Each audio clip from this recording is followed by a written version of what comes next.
नमस्कार साथियों, मैं नितिन उपाध्याय स्वागत करता हूं आप सभी का इस नई वीडियो में। आज बात करेंगे करंट अफेयर के कुछ महत्वपूर्ण क्वेश्चंस की, जो अगस्त के महीने के कुछ करंट इम्पॉर्टेंट स्टैटिक जीके के क्वेश्चंस लेके आया हूं, जो बेसिक RWA के साइट से प्राप्त हुई हैं और यह मेरे चैनल के माध्यम से आप सभी तक मैं पहुंचा रहा हूं। उम्मीद करता हूं सभी साथी इसको ध्यान से पढ़ेंगे। आपको बता दे रहा हूं कि वनडे एग्ज़ाम के जितने भी पेपर होंगे, जितने भी एग्ज़ाम्स होंगे, उन सब में यह स्टैटिक जीके के क्वेश्चंस जो है बहुत ही महत्वपूर्ण हो जाते हैं। आप लोग देख रहे होंगे कि अभी आगे एनटीपीसी की वैकेंसीज आने वाली हैं, फिर यूपीपी की वैकेंसी आने वाली हैं, यूपी दरोगा की वैकेंसी आने वाली है, आरपीएफ एसआई की और आरपीएफ कांस्टेबल की वैकेंसी लगी हुई है ऑलरेडी सब नंबर में, लेखपाल की वैकेंसी आने वाली। इन सब में स्टैटिक जीके का लेवल जो रहता है काफ़ी अच्छे स्तर का रहता है। कम से कम आपको 8 से 10 क्वेश्चन ऑन एवरेज की बात मैं कर रहा हूँ, लगभग हर एग्ज़ाम में आपको मिल जाएंगे, जिसमें जीएस के 35 से 40 क्वेश्चंस रहते हैं, उसमें से 8 से 10 क्वेश्चन तो आपको स्टैटिक जीके के मिलने ही मिलने हैं। तो स्टार्ट करने से पहले मैं कहूँगा कि एक बार चैनल को लाइक और सब्सक्राइब कर दीजिए और शेयर कर दीजिए और अपने सभी साथियों तक इस वीडियो को पहुँचा दें। चलिए स्टार्ट करते हैं। आज का पहला क्वेश्चन देखते हैं।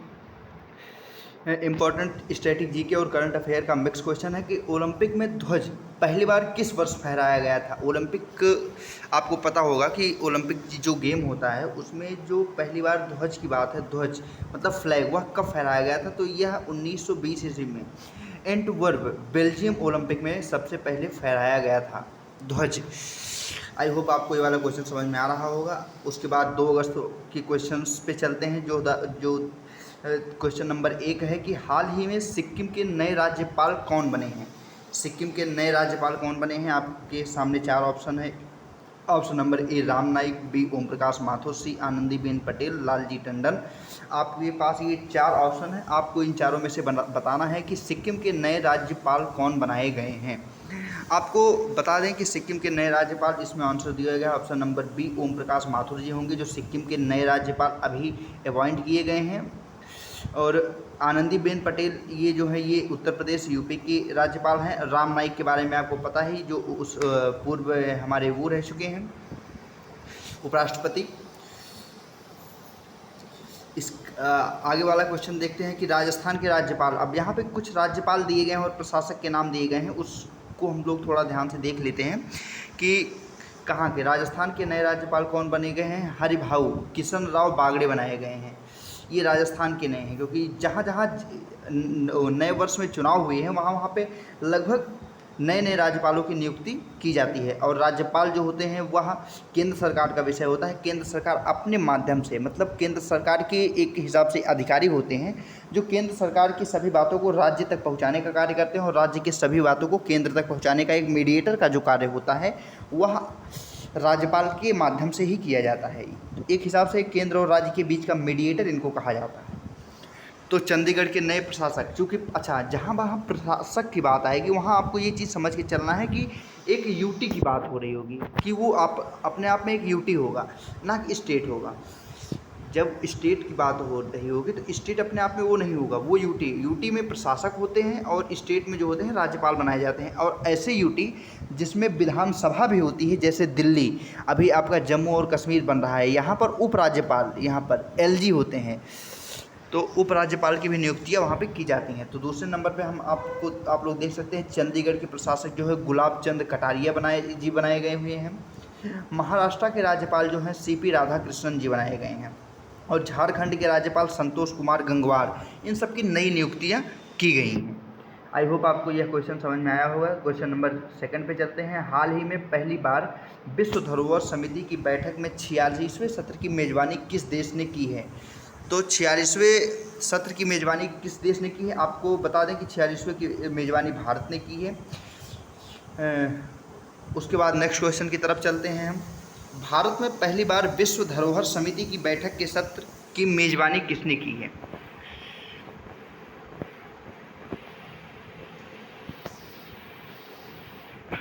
आप क्वेश्चन देख पा रहे होंगे, ये वाला 2 नंबर का क्वेश्चन है, उसी का ये प्रोसेस दिया गया है कि भारत ने पहली बार विश्व धरोहर समिति, मतलब जो क्वेश्चन का आंसर दिया गया है उसी क्वेश्चन का यहाँ पे सॉल्यूशन हमको बता।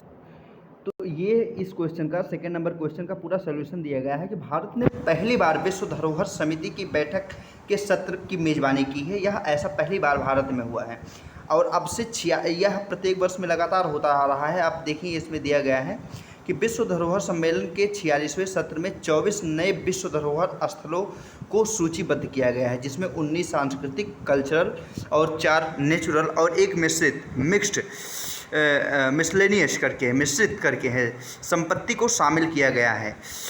अब देखते हैं इसमें कि भारत का कौन सा हिस्सा जो है इसमें शामिल किया गया है विश्व धरोहर की सूची में। जो यूनेस्को का एक नाम आप लोगों ने अक्सर सुना हुआ होगा, UNESCO, united nation education social and cultural organisation. इसका पूरा नाम होता है united nation educational social and cultural organisation. एक संस्था है, उसको विश्व धरोहर सूची स्थलों को सूचीबद्ध करता है। जैसे इसमें से कुछ हमारे शामिल धरोहर स्थल है, जैसे आगरा का ताजमहल हो गया, सिंबल ऑफ लव जिसको बोला जा रहा है। तो ऐसी संपत्तियाँ, एक मिश्रित संपत्ति को शामिल किया गया है। टोटल 24 हैं, उनमें से 19 की कौन सी है, कल्चरल, 4 हमारी नेचुरल हैं और एक जो है मिश्रित है। ठीक है। असम का मोईदास जो है भारत का 43वां विश्व धरोहर स्थल बन गया है। ये मोईदास जो करके हैं असम में जो है वह 43वां। अब तक 42 हमारे विश्व धरोहर स्थल भारत में थे, लेकिन यह 43वां कौन सा बना है, मोईदास करके बना हुआ है। ठीक है। और यह भारत का पहला सांस्कृतिक स्थल है जिसे यह मान्यता मिली है। चराईदेव जिले में स्थित मोईदास अहोम राजवंश के दफनाने वाले पवित्र टीले हैं। अहोम साम्राज्य, आपको अहोम साम्राज्य के इतिहास के बारे में शायद ही पता हो, लेकिन आपको मैं बता दूं कि अहोम साम्राज्य एक ऐसा साम्राज्य था जिसको अंग्रेज़ कभी गुलाम ना बना सकें, और अंग्रेज़ तो अंग्रेज़, कभी मुग़ल भी उन पर शासन नहीं कर सके। अहोम साम्राज्य अपने आप में बहुत ही शक्तिशाली शासक हुआ करते थे, जो बंगाल के कुछ हिस्से को लेकर असम और पूर्वी जितने भी हमारे सातों मतलब 7 सिस्टर्स जितने भी अपने स्टेट हैं उन सबको मिलाकर जो होता था वो उस टाइम पर अहोम राजवंश वहाँ पर शासन किया करते थे। आई होप आपको ये जानकारी पसंद आई होगी। क्वेश्चन नंबर 3 पे चलते हैं। हाल ही में आर्मी मेडिकल सर्विस की पहली महिला डीजी कौन बनी है? तो आर्मी मेडिकल सर्विस की पहली महिला डीजी कौन बनी हुई हैं? साधना सक्सेना, साधना नायर भी इनका नाम है। तो पहली महिला कौन बनी हुई है? साधना सक्सेना है। ऑप्शन नंबर बी हमारा यहाँ पे एकदम राइट हो जाएगा। अब चलते हैं क्वेश्चन नंबर 4 की तरफ। हाल ही में अभ्यास तरंग शक्ति 2024 की मेज़बानी कौन सा देश करेगा? अभ्यास तरंग शक्ति जो 2024 है, यह एक अभ्यास है और इसकी मेज़बानी करने वाला देश कौन सा होगा? भारत होगा। अच्छा, यह क्यों कर रहा है? इसका देखिए नीचे हिस्सा दिया गया है कि भारत तमिलनाडु के सुरार में पहले बहुराष्ट्रीय वायुसेना अभ्यास तरंग शक्ति 2024 की मेज़बानी करेगा। सुलार में पहले करेगा। ठीक है। इस अभ्यास में करीब 30 देश हिस्सा लेंगे। यह एक जो है वायुसेना का एक युद्ध अभ्यास है जिसका नाम दिया गया है तरंग शक्ति 2024। यहाँ कहाँ किया जा रहा है? तमिलनाडु के सुलार में पहली बार हो रहा है। इसमें कितने देश हिस्सा ले रहे हैं? 30 देश। ये छोटे छोटे पॉइंट, स्टैटिक जीके के छोटे छोटे पॉइंट हमारे लिए बहुत इंपॉर्टेंट हो जाते हैं भाई। इन चीज़ों को बहुत ही ध्यान से पढ़ने की ज़रूरत होती है भाइयों। क्वेश्चन नंबर 5वें की तरफ हम चलते हैं। हाल ही में किस संगठन के नेता इस्माइल हानिया की हत्या की गई है? आप लोगों को पता ही होगा कि इस टाइम पे हमास और इज़राइल के बीच बहुत ज़ोरों पर युद्ध चल रहा है, क्योंकि आतंकवाद को समाप्त करने की कसम जैसे इज़राइल ने खा रखी हो। वो होता है ना कि या हम जिएंगे या तुझे जीने देंगे। अब देखते हैं कि दोनों में ज़ोर किस में ज़्यादा है। तो ऐसी बातों को लेकर आजकल इज़राइल पूरे फॉर्म में दिख रहा है, जो आतंकी संगठनों को। अब देखिए इसमें 4 ऑप्शन दिए गए हैं, 4 के चारों आतंकी संगठन हैं। तालिबान, हमास, अलकायदा, हिजबुल्लाह, ये सारे जो है आतंकी संगठन हैं। सबसे बड़ी बात पता है गाइस, आप सबको बताएं कि आतंकी संगठन को गजब कोई सब देश पलने कैसे दे सकता है? एक देश को अपने हिसाब से एक घर समझ के चलिए। अपने घर में आप किसी भी अपराधी को कैसे पलने देंगे? उसी हिसाब से देख के चलिए। या तो कोई ज़बरदस्ती रह रहा है, अगर ज़बरदस्ती रहता है, कोई जिद करके रहता है, कोई ज़्यादा ताकतवर अपने आप को बनने की कोशिश करता है, तो उसको उसके पर पहले ही काट देने चाहिए। ऐसी सिचुएशन में हमको बताना है कि इसका आंसर क्या होगा? हमास। चूँकि हमास का वो था, तो इसलिए हमास इसका जो है राइट आंसर हो जाएगा। क्या नाम था उसका? इस्माइल हानिया, जो मारा गया था। ठीक है। अ, आगे का क्वेश्चन क्या है, हमास के राजनीतिक नेता इस्माइल हानिया की तेहरान में हत्या कर दी गई थी। तेहरान, अब सोचिए कि एक दूसरा देश ईरान में वह आया था एक मीटिंग करने के लिए, वहाँ पर उसकी हत्या इस्माइल हानिया की कर दिया था इनके स्पाई एजेंटों ने। क्वेश्चन नंबर 6 की तरफ चलते हैं। हाल ही में अंशुमान गायकवाड़ का निधन हुआ है, वे कौन थे? अंशुमान गायकवाड़ आप लोगों को पता होगा कि पूर्व क्रिकेटर रह चुके हैं, पूर्व भारतीय क्रिकेटर और टीम इंडिया के हेड कोच रहे अंशुमान गायकवाड़ का 71 साल की उम्र में निधन हो गया है। पूर्व भारतीय क्रिकेटर, एक्स इंडियन क्रिकेटर थे और उसके हेड कोच भी रह चुके हैं अंशुमान गायकवाड़ जी। उनका जो है यहाँ पर अभी हाल ही में निधन हो गया है। पूर्व क्रिकेटर, ऑप्शन नंबर डी इसका सही हो जाएगा। उनके आगे उसके बारे में क्या बताया जा रहा है अंशुमान गायकवाड़ के बारे में कि वे लंबे समय से ब्लड कैंसर से पीड़ित थे। अंशुमान गायकवाड़ दिग्गज क्रिकेटर सुनील गावस्कर के ओपनिंग पार्टनर थे। बताइए, दिग्गज क्रिकेटर जो थे सुनील गावस्कर, उसके साथ खेलने वाले अपने आप को बहुत बड़ा अचीवर समझते हैं कि जो सुनील गावस्कर के साथ बैटिंग किया होगा या उनके साथ टीम में भी खेला होगा, वह भी अपने आप को बहुत ज़्यादा बड़ा अचीवर अपने आप को मानता होगा। भाई बहुत बिंदास खेलता था बंदा।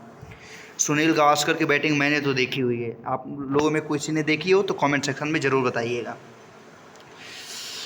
आगे दिया गया है कि जून 2018 में भारतीय क्रिकेट नियंत्रण board BCCI, board of control for cricket in India, BCCI का फुल फॉर्म गाइस, सबसे इंपॉर्टेंट आजकल ये क्वेश्चंस में आने के चांसेस ज़्यादा हैं। Board of control for cricket in India BCCI ने गायकवाड़ को लाइफ टाइम अचीवमेंट अवार्ड से सम्मानित किया है। यह क्वेश्चन भी अपने आप में बहुत महत्वपूर्ण हो जाता है क्योंकि बीसीसीआई आजकल क्रिकेट के दीवाने अपने इंडिया में कुछ ज़्यादा ही हो जा रहे हैं। क्वेश्चन नंबर 7 देखते हैं यहाँ पर क्या है, हाल ही में किस भारतीय टेनिस खिलाड़ी ने संन्यास लिया है? कौन सा भारतीय टेनिस खिलाड़ी है जिसने संन्यास लिया है? टेनिस में आप मशहूर मानते होंगे, सानिया मिर्ज़ा भी अपने आप में बहुत मशहूर प्लेयर हैं, लेकिन रोहन बोपन्ना जी ने जो है भारतीय टेनिस खिलाड़ी से संन्यास ले लिया है इस टाइम पर। ठीक है, आगे देखते हैं कि इनके बारे में क्या दिया गया है। कुछ भारत के सबसे सफल टेनिस खिलाड़ियों में से एक रोहन बोपन्ना ने पेरिस 2024 ओलंपिक से बाहर होने के बाद अंतर्राष्ट्रीय प्रतियोगिताओं से संन्यास लेने की घोषणा कर दी है। पेरिस ओलंपिक जो 2024 हुआ है उसमें से जब ये बाहर हो गए, ये हमारे लिए बहुत दुख की बात है कि यह वहाँ से मेडल नहीं ला पाए हैं। जब वहाँ से ये बाहर हो गए हैं तो उन्होंने अंतर्राष्ट्रीय प्रतिस्पर्धाओं से अपने आप को संन्यास लेने की घोषणा कर दी है।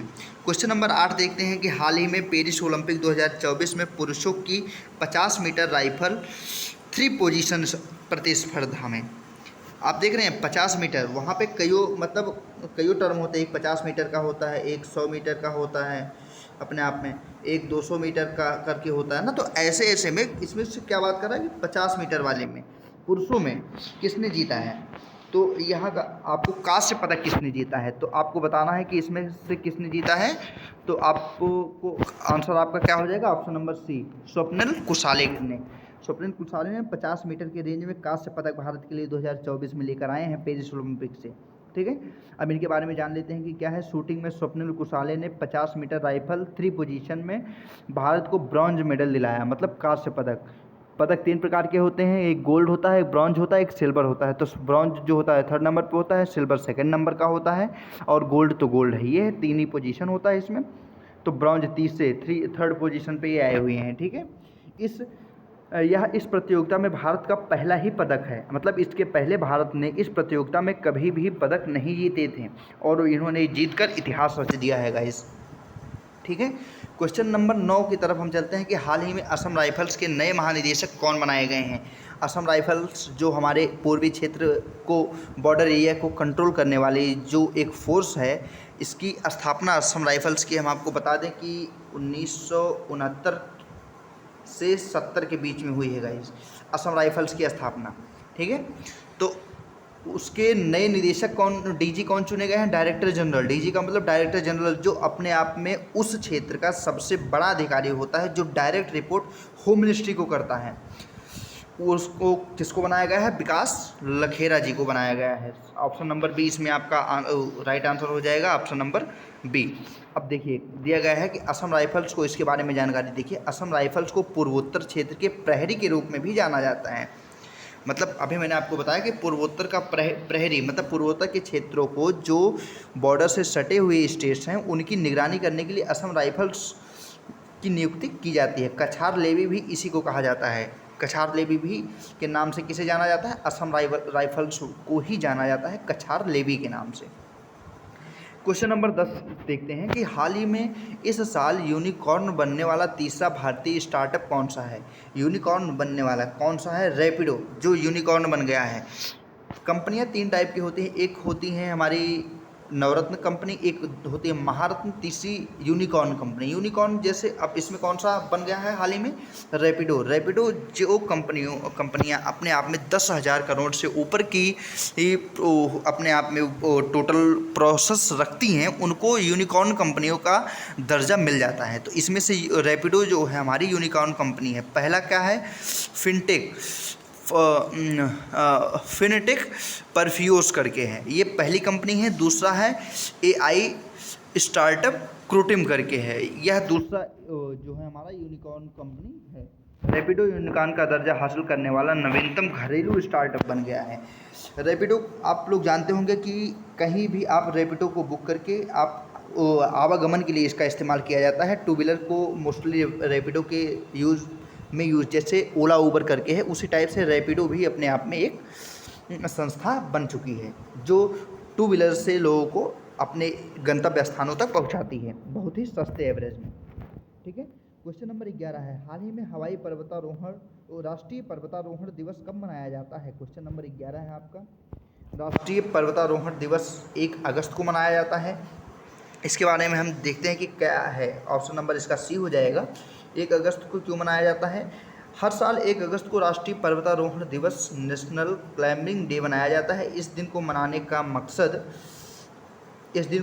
मकसद लोगों को माउंटेन क्लाइंबिंग के लिए मोटिवेट करना और इस एडवेंचर के बारे में बताना होता है। मतलब यह कितना खूबसूरत प्रोसेस होता है, इसके बारे में लोगों को जागरूक करना ही इस दिन को मनाने का मकसद होता है। और इसको मनाया कब जाता है? 1 अगस्त को मनाया जाता है। आई होप आपको क्वेश्चंस के आंसर समझ में आ रहे होंगे। क्वेश्चन नंबर 12 है कि हाल ही में launch breaking rocks and barriers पुस्तक के लेखक कौन है? हाल ही में launch breaking rocks and barriers पुस्तक, इसके लेखक कौन है? सुदीप्त सेनगुप्त जी हैं। सेनगुप्ता जी है। ऑप्शन नंबर सी इसका सही हो जाएगा। इन्होंने कौन सी लिखी है book? Breaking rocks and barriers पुस्तक। ठीक है, सुदीप्त सेनगुप्ता जी ने लिखी है। और इसके बारे में देख लेते हैं कि तेनजिंग नोर्गे द्वारा प्रशिक्षित एक अग्रणी भूविज्ञानी और पर्वतारोही सुदीप्त सेनगुप्ता अंटार्कटिका पर कदम रखने वाली पहली भारतीय महिलाओं में से एक है। मतलब महिलाओं में तो बहुत लोगों ने वहाँ पर कदम रखा है। कहाँ पर? अंटार्कटिका पर कदम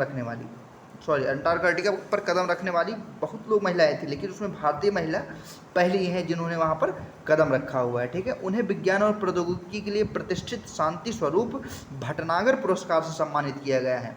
आप देख रहे हैं यहाँ भटनागर पुरस्कार जो है भारत सरकार द्वारा दी जाने वाला एक पुरस्कार होता है, सम्मान होता है, जो शांति के क्षेत्र में अक्सर दिया जाता है। जो विज्ञान और प्रौद्योगिकी में जो अच्छा उत्कृष्ट अपना योगदान देते हैं उनको दिया जाता है। आई होप आपको यहाँ तक क्वेश्चन समझ में आए होंगे। अब 3 अगस्त के क्वेश्चंस पे चलते हैं जो 2024 में करंट अफेयर के लिए मोस्ट इंपॉर्टेंट क्वेश्चंस हैं, उन पे हम ध्यान देते हैं। क्वेश्चन नंबर 1 है, हाल ही में सर्वोच्च न्यायालय ने किस जाति के भीतर उपवर्गीकरण की अनुमति दी है? अभी आप लोगों ने ये पंजाब के केस का मामला सुना हुआ होगा। तो इसमें देखते हैं कि 4 ऑप्शन दिए गए हैं। OBC, जनरल, SC ST, आर्थिक रूप से कमज़ोर वर्ग। और इसके लिए इतना ज़्यादा हंगामा भी हुआ है। SC ST के बीच में जो है उपवर्गीकरण की अनुमति सुप्रीम कोर्ट ने दे दी थी। इसका बहुत लंबा मामला है, अगर आप लोग को जानना होगा तो आप लोग कमेंट सेक्शन में बताइएगा। इसके ऊपर मैं एक वीडियो अवश्य लेकर आऊँगा और आप लोगों को इसकी जानकारी अच्छे से प्रोवाइड करा दूँगा। मैं इसके बारे में और क्या इसमें दिया गया है वो चीज़ आपको हम बताते हैं। आपको बताया कि ऑप्शन नंबर सी है, इसका SC ST हो जाएगा।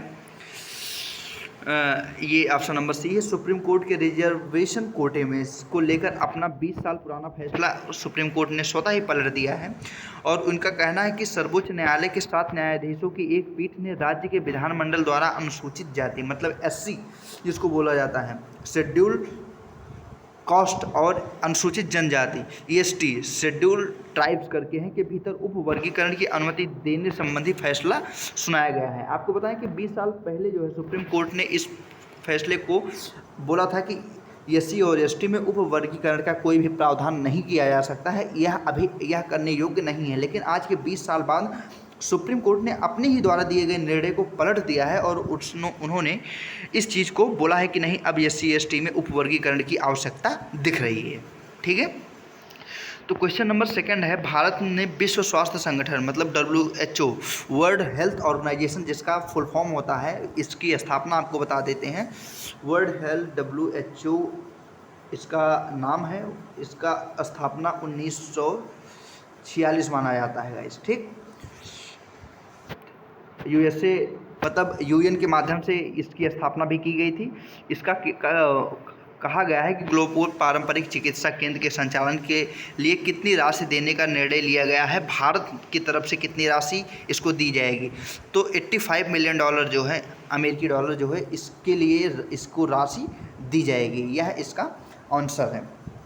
आई होप आपको आंसर इसका समझ में आ रहा होगा। अब इसके बारे में देखते हैं कि क्या प्रोसेस इसका दिया गया है। भारत विश्व स्वास्थ्य संगठन के ग्लोबल पारंपरिक चिकित्सा केंद्र को जामनगर के संचालन के लिए 10 वर्षों तक 2022 से 2032 की अवधि में $85 मिलियन अमेरिकी डॉलर दान करेगा। 2022 से 2032 के बीच में, ठीक है, $85 मिलियन अमेरिकी डॉलर रुपए देंगे। और $1 में आप लोग सोच लीजिए कि $1 में 83 रुपीज़ होते हैं, इंडियन रुपीज़। आप समझिए कि $85 मिलियन इक्वल टू कितना हो जाएगा। इसका उद्देश्य क्या है, पारंपरिक चिकित्सा को आगे बढ़ाना ही भारत का यह उद्देश्य है, जो WHO के माध्यम से ही संभव हो सकता है।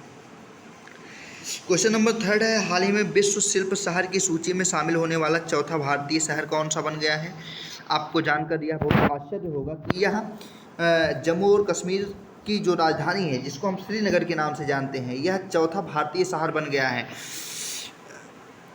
और इसके बारे में हम लोग देख सकते हैं कि विश्व शिल्प शहर की सूची में, मतलब शिल्प शहर मतलब जो अपने आप में बहुत ही मेकिंग पोजीशन का शहर माना जाता है, उसमें हमारा श्रीनगर भी शामिल हो गया है। इसमें पहला स्थान जयपुर राजस्थान का है, दूसरा स्थान है मामल्लापुरम तमिलनाडु का है, तीसरा मैसूर कर्नाटक का है और चौथा जो है हमारा श्रीनगर का नाम जुड़ गया है, जो कि जम्मू एंड कश्मीर में पड़ता है। ठीक है, आप लोगों को यह क्वेश्चन समझ में आ रहा होगा। आगे चलते हैं, क्वेश्चन देखते हैं। क्वेश्चन नंबर 4, हाल ही में क्वेश्चन नंबर 4 की तरफ चलते हैं गाइस। हाल ही में महाराष्ट्र की पहली महिला प्रधान मुख्य वन संरक्षक कौन बनी है। 4 ऑप्शन इसमें आपको मंजू शर्मा, अनीता देसाई, सोमिला विश्वास, कविता सिंह। इसमें से आपको आपका ऑप्शन नंबर जो है सी आपका ये सही हो जाएगा। सोमिला विश्वास जी जो हैं यह बनाई गई हैं। अब इनके बारे में क्या दिया गया है वह देख लेते हैं। भारतीय वन सेवा अधिकारी Indian forest service officer Somita Vishwas Maharashtra की पहली महिला प्रधान, Maharashtra first women chief conservation of forest बन गई हैं। मतलब पहली ऐसी महिला है जो इन्होंने यह पदभार संभाला है। उनका क्या नाम है, सोमिता विश्वास करके इनका नाम है। ठीक है, question number 5, world wide web दिवस कब मनाया जाता है। वर्ल्ड वाइड वेब का मतलब आप लोग को बताएं, www जो .com करके एक होता है गाइस। आप लोगों को पता होगा कि www करके जो एक साइट आती है जिससे किसी भी चीज़ को सर्च किया जाता है, यह चीज़ होता है। इसको कब मनाया जाता है, 1 अगस्त को। अभी आप कमेंट सेक्शन में हमको बताइए कि 1 अगस्त को अभी और क्या मनाया जाता है। अभी थोड़ी देर पहले मैंने ऊपर ही आपको बताया था कि 1 अगस्त को और क्या प्रोसेस मनाया जाता है। माउंटेन दिवस मनाया जाता है, कि आपको बताया था मैंने कि इसमें वहाँ की वादियों में जो अच्छी चीज़ें होती हैं उनको दिखाने के लिए और लोगों को वहाँ पर माउंटेन पर आकर उन पे घूमने टहलने के लिए और ये सब करने के लिए मोटिवेट करना उनका उद्देश्य होता है, जो 1 अगस्त को और मनाया जाता है। तो 1 अगस्त को www मतलब वर्ल्ड वाइड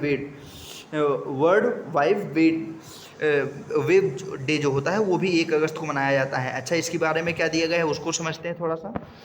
हर साल 1 अगस्त को वर्ल्ड वाइड वेब दिवस के रूप में मनाया जाता है। www ऑनलाइन पेजों का एक नेटवर्क होता है। ऑनलाइन पेज अभी मैंने थोड़ी देर पहले आपको बताया, जो हाइपरलिंक्स के माध्यम से एक दूसरे से जुड़े होते हैं। www का मतलब होता है हाइपरलिंक्स के माध्यम से एक दूसरे से कनेक्टिविटी को क्रिएट करना, जिसके माध्यम से हम लोग कोई सभी चीज़ रिसर्च करके मतलब बड़ी आसानी से खोज सकते हैं। क्वेश्चन नंबर 6 देखते हैं। वित्त वर्ष 2024-25 के अनुसार विश्व का दूसरा सबसे बड़ा एल्यूमिनियम उत्पादक देश कौन सा बना है? आपको बताना है कि इसमें 4 ऑप्शन दिए गए हैं, चीन, रूस, भारत और ब्राज़ील।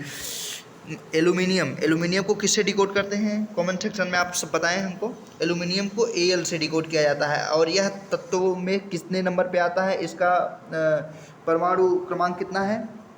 एटॉमिक नंबर, इंग्लिश में बोले तो एटॉमिक नंबर, और हिंदी में परमाणु क्रमांक। अरे भैया इतना भी इंग्लिश मत समझिए, थोड़ा हिंदी में भी बात कर लें तो ज़्यादा बेहतर होगा। एटॉमिक नंबर इसका कितना होगा? 30, ठीक है। और द्रव्यमान संख्या इसकी कितनी हो जाएगी? इसी का तकरीबन 2 गुना होता है, तो वो कितना हो जाएगा? 26 करके, ठीक है। आई होप एल्यूमिनियम के बारे में आपको समझ में आ गया होगा। यह कह रहा है कि एल्यूमिनियम देश का दूसरा सबसे बड़ा उत्पादक कौन सा है? इसमें से आपको बताना है। तो एल्यूमिनियम का सबसे बड़ा दूसरा उत्पादक जो है भारत इस टाइम पे बन गया है, और पहले नंबर पे चीन है, ठीक है। आई होप आपको ये बातें समझ में आ रही होंगी। और भारत इस टाइम पर दूसरे नंबर पे बन गया है एल्यूमिनियम के उत्पादन में, ठीक। क्वेश्चन नंबर 7 देखते हैं कि हाल ही में चर्चा में रही कॉल ऑफ द गिर पुस्तक के लेखक कौन है? कॉल ऑफ द गिर पुस्तक के लेखक कौन है? विक्रम सेठ, परमिल नाथवानी, चेतन भगत, अरुंधति राय। परमिल नाथवानी जी है। कुछ ऑप्शन नंबर 20 का जो है ये आपका सही आंसर हो जाएगा। इस पुस्तक के लेखक यही है इस टाइम पर, ठीक है। कॉल ऑफ द गिर पुस्तक के लेखक कौन है? परिमल नाथवानी जी हैं। इस पुस्तक में गिर ने परिदृश्य और संरक्षण आवश्यकताओं के बारे में जीवंत फोटोग्राफी और कथाएं हैं, ठीक है। पुस्तक का उद्देश्य क्या है? एशियाई शेरों और उनके आवास के संरक्षण के प्रयासों की तत्काल आवश्यकता पर प्रकाश डालना इस पुस्तक का मेन उद्देश्य है। एशियाई शेर कहाँ पे, किस स्टेट में एशियाई शेर ज़्यादातर पाए जाते हैं? गुजरात के कच्छ, केरल में पाए जाते हैं ज़्यादातर शेर। कहाँ पर? राजस्थान के साइड में। मतलब ऐसे ऐसे करके ये वाला एरिया, जो ये वाला एरिया हमारा है, यहाँ पर ऐसे करके है ना, ऐसे ऐसे ऐसे करके, तो वहाँ पर हमारे जो है ज़्यादातर एशियाई शेर पाए जाते हैं। जो हमारे गोंडवाना लैंड से अलग हुआ है, हमारा देश, कंट्री जो हमारा है, या हमारा क्षेत्र जो अलग कह सकते हैं, या एशिया जो अलग हुआ है, उसमें गोंडवाना लैंड से अलग होने पर एशियाई शेर की कुछ प्रजातियां जो है यहाँ पर पाई जा रही हैं, ठीक है। आप क्वेश्चन नंबर 8 की तरफ चलते हैं। प्रतिवर्ष विश्व रेंजर दिवस कब मनाया जाता है? विश्व रेंजर दिवस हमारा 31 जुलाई को। ऑप्शन नंबर डी इसका सही हो जाएगा। रेंजर दिवस होता क्या चीज़ है, इसको समझ लेते हैं। यह उन बहादुर व्यक्तियों को सम्मानित करने के लिए समर्पित है जो वन्यजीव और प्राकृतिक आवासों की रक्षा के लिए अथक प्रयास करते हैं। यह उनके लिए है, आप लोग समझ रहे हैं ना, कि जो वन्यजीव प्राकृतिक आवासों की रक्षा के लिए प्रयास कर रहे हैं, या उनके लिए मनाया जाता है 31 अगस्त को। किस नाम से मनाया जाता है? रेंजर दिवस के। मतलब अपने आप में एक रेंजर, बोलते नहीं कि ये भाई बहुत रेंजर किस्म का बंदा है, मतलब अपने आप में एकदम बहादुर है, ठीक है। और क्वेश्चन नंबर 9 की तरफ हम लोग चलते हैं। देखते हैं कि ओलंपिक में पुरुष एकल बैडमिंटन के सेमीफाइनल में पहुंचने वाले पहले भारतीय पुरुष कौन से बने हैं? सात्विक साईराज रंकी रेड्डी, चिराग शेट्टी, लक्ष्य सेन और किदाम्बरी श्रीकांत। तो लक्ष्य सेन जी जो है हमारे, यह सेमीफाइनल में पहुंचने वाले बैडमिंटन में, लक्ष्य सेन का नाम आपने सुना होगा इस बार भी। वह लक्ष्य सेन जो है वह बैडमिंटन में पहुंचने वाले भारत के पहले व्यक्ति बन गए हैं, लक्ष्य सेन, ठीक है। अब क्वेश्चन नंबर 10 की तरफ चलते हैं। हाल ही में कृषि अर्थशास्त्रियों के 32वें अंतर्राष्ट्रीय सम्मेलन की मेजबानी कौन करेगा? कृषि अर्थशास्त्रियों के 32वें अंतर्राष्ट्रीय सम्मेलन जो है 32वां हुआ है, उसकी मेजबानी भारत करेगा। देखने इस बार भारत को कितनी चीज़ों की मेज़बानी करने का मौका मिल रहा है। अभी थोड़ी देर पहले यूनेस्को की विश्व धरोहर स्थल की सूची जो 43वां इस बार जुड़ा है, कहाँ का जुड़ा हुआ है, कौन सा 43वां? अभी मैंने बताया है, असम का जोड़ा गया है। यह सब पॉइंट आप पीछे का रिवीजन करते रहिए, इसी से आपको वो चीज़ें रिकॉल रहेंगी। और किस चीज़ की मेज़बानी करने वाला है भारत? इस कृषि अर्थशास्त्रियों के 32वें अंतर्राष्ट्रीय सम्मेलन की भी मेज़बानी करेगा इस बार भारत, ठीक है। इसमें देखिए कि इसके एनालिसिस में क्या दिया गया है कि भारत 66 साल के अंतराल के बाद कर रहा है ये कार्य। 66 साल बाद कर रहा है। सोचिए कि यह मौका भारत को 66 साल 66 ईयर के बाद, 66 साल बाद अगर किसी को कोई मौका मिलता है तो यह अपने आप में बहुत गर्व का विषय है। अंतराल के बाद कृषि अर्थशास्त्रियों के प्रतिष्ठित अंतर्राष्ट्रीय सम्मेलन की मेज़बानी कर रहा है। कहाँ पर? पूसा इंस्टीट्यूट नई दिल्ली में करेगा। पूसा ICAR पूसा जो एग्रीकल्चर इंस्टीट्यूट है वहाँ पर क्या करने वाला है? कृषि अर्थशास्त्र पर अंतर्राष्ट्रीय सम्मेलन हर 3 साल में आयोजित किए जाते हैं। 3 साल में आयोजित किया जाता है और यह कहाँ पर होगा? पूसा इंस्टीट्यूट नई दिल्ली में किया जाएगा, जिसकी मेज़बानी इस बार भारत करेगा। अब रिवीजन करिए फटाफट। रिवीजन के लिए क्वेश्चंस आ गए हैं यहाँ पर, बस फटाफट आपको आंसर बताना है कि हाल ही में सर्वोच्च न्यायालय ने किस जाति के भीतर उपवर्गीकरण की अनुमति दी है। आपको अभी बताया था SC ST। सुप्रीम कोर्ट ने रिजर्वेशन कोटे को 20 साल पुराना अपना फैसला पलट दिया है गाइस। सर्वोच्च न्यायालय ने 7 न्यायाधीशों की एक पीठ ने राज्य विधानमंडल द्वारा अनुसूचित जाति SC और ST के उपवर्गों की उपवर्गीकरण की अनुमति इसने दे दी है। ठीक है, आई होप आपको यह क्वेश्चन समझ में आया होगा रिवीजन के लिए। क्वेश्चन नंबर 2, भारत ने विश्व स्वास्थ्य संगठन के लिए कितनी राशि दान की है? आपको अभी बताया गया है $85 मिलियन। ठीक है, और इसका उद्देश्य क्या है? उद्देश्य पारंपरिक चिकित्सा को आगे बढ़ाना ही इसका उद्देश्य है। हाल ही में विश्व शिल्प शहर की सूची में शामिल होने वाला चौथा भारतीय शहर कौन सा बन गया है? अभी थोड़ी देर पहले श्रीनगर बताया गया है। और पहले नंबर पे कौन है? जयपुर है। दूसरे नंबर पे कौन है? तमिलनाडु का है मामल्लापुरम। तीसरे नंबर पे मैसूर कर्नाटका का है। चौथे नंबर पे श्रीनगर बनाया गया है। रिवीजन क्विक किया जाता है, मतलब जल्दी जल्दी माध्यम से। अगर मेरी स्पीड थोड़ी ज़्यादा है तो आप लोग कमेंट सेक्शन में बता सकते हैं कि भैया आपकी स्पीड थोड़ी ज़्यादा हो रही है, तो मैं भाइयों स्पीड को कम कर लूँगा अपने, मतलब और आसानी और धीरे धीरे तरीके से आप लोगों को बताऊँगा यहाँ पर। क्वेश्चन नंबर 4, रिवीजन वैसे जल्दी जल्दी ही किया जाता है। हाल ही में महाराष्ट्र की पहले महिला प्रधान कौन बनी हुई हैं? आपको पता होगा, सोभिता विश्वास जी। सोभिता विश्वास जो महाराष्ट्र की पहली महिला प्रधान मुख्य वन संरक्षक बनाई गई हैं, वो सोभिता विश्वास जी। अभी आपको थोड़ी देर पहले हमने क्वेश्चन करवाए थे। वर्ल्ड वाइड वेब दिवस कब मनाया जाता है? फटाफट आंसर दीजिए। 1 अगस्त को मनाया जाता है। और इससे किस चीज़ की हमको ज़्यादा सुविधा मिलती है? हाइपरलिंक्स के माध्यम से एक दूसरे से जुड़ने की हमको आसानी हो जाती है। किससे? www के माध्यम से। वित्त वर्ष 2024-25 के अनुसार विश्व का दूसरा सबसे बड़ा एल्युमिनियम उत्पादक कौन है? आपको बताया मैंने, भारत। पहले नंबर पे कौन है गाइज? चीन है। और दूसरे नंबर पे कौन है? 2 नंबर पे अपना भारत बन गया है। एल्युमिनियम को कोट किससे करते हैं? एल्युमिनियम को एल से दिखाते हैं। इसका एटॉमिक नंबर क्या है? 13। और इसका द्रव्यमान संख्या क्या है? 26। ठीक है, आई होप आपको ये सारी बातें समझ में आ रही होंगी। हाल ही में चर्चा में रही कॉल फॉर द गिर पुस्तक के लेखक कौन हैं? परमिल नाथवानी जी। अभी थोड़ी देर पहले आपको बताया मैंने, परमिल नाथवानी जी।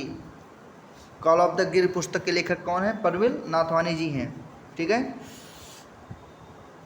परमिल नाथवानी जी। इस पुस्तक में गिर के परिदृश्य और संरक्षण की आवश्यकताओं के बारे में बताया गया है और फोटोग्राफी। उद्देश्य इसका क्या है? एशियाई शेरों और उनके आवास के संरक्षण का प्रयास किया जाना चाहिए, उस पर प्रकाश डाला गया है। ठीक है, क्वेश्चन नंबर 8, प्रतिवर्ष विश्व रेंजर दिवस कब मनाया जाता है? 31 जुलाई को। अभी थोड़ी देर पहले मैंने बताया, रेंजर मतलब डेयरिंग वाला अपने आप में।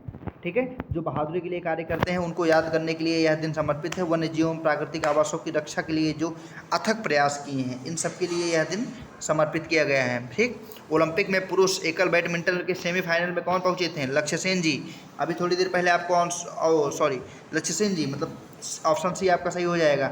ठीक है, बताया गया है। क्वेश्चन नंबर 10, रिवीजन का फिर से देखिए। हाल ही में कृषि अर्थशास्त्रियों के 32वें अंतर्राष्ट्रीय सम्मेलन की मेजबानी कौन कर रहा है? भारत। अभी थोड़ी देर पहले मैंने आपको बताया कि भारत कर रहा है। और कहाँ पे करेगा? पूसा में, नई दिल्ली। ठीक है, पूसा नई दिल्ली में कर रहा है। ठीक है, देखिए 66 साल बाद इसको यह मौका मिल रहा है ऐसा करने पर। कृषि अर्थशास्त्रियों के अंतर्राष्ट्रीय सम्मेलन कितने वर्ष में? हर 3 साल में एक बार होता है। 3 ईयर में एक बार किया जाता है। ठीक है, और 66 वर्ष के बाद भारत को मौका मिल रहा है। ओके, इसके बाद देखते हैं आपका यहाँ पे आंसर खत्म हो गया। अब एक लास्ट क्वेश्चन मेरी तरफ से पूछा जाएगा स्टैटिक जीके का, जो इस क्वेश्चन में पूछा गया है उसका जवाब आई होप आप लोग कमेंट सेक्शन में बताएंगे। और आज का सवाल क्या है, ओलंपिक पदक जीतने वाली पहली भारतीय महिला कौन थी, यह क्वेश्चन है और इस क्वेश्चन का आंसर आपको कमेंट सेक्शन में देना है गाइस। आई होप आपको यह वीडियो पसंद आई होगी। जाते जाते लास्ट बार प्लीज़ चैनल को लाइक, सब्सक्राइब एवं शेयर कर दीजिएगा। और आपको जहाँ कहीं भी कोई सी भी प्रॉब्लम आ रही है उस चीज़ को कमेंट सेक्शन में आप हमको सजेशन दे सकते हैं कि यहाँ पर यह मिस्टेक हुई है, इस चीज़ को आप सुधार करिए या और बेहतर करिए। हम अगले वीडियो में उस चीज़ को और बेहतर करने का प्रयास करेंगे। ठीक है, धन्यवाद, नमस्कार, जय हिंद।